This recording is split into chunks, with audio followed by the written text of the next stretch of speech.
Hello guys, wala lang, naisipan ko lang maglagay ng makeup ngayon. Dalawa lang yung ginamit ko. Bali tatlo, isa ay powder na Johnson & Johnson. Pagkatapos ko maglagay ng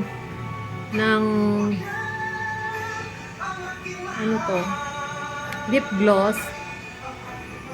May pink serum, gorgeous glow.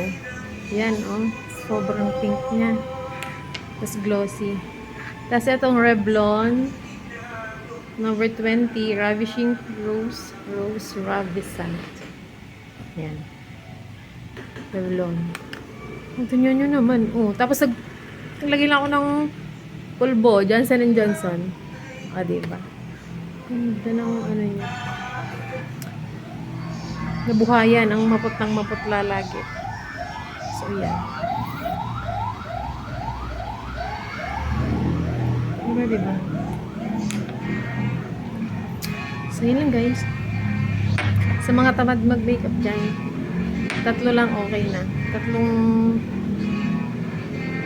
pang makeup lang na gamit. Okay na.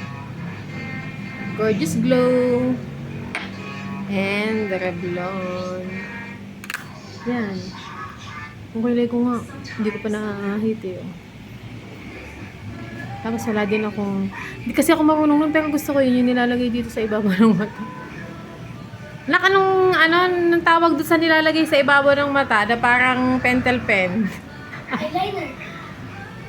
Eyeliner? Yung wing?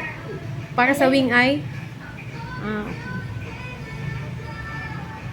So yan guys.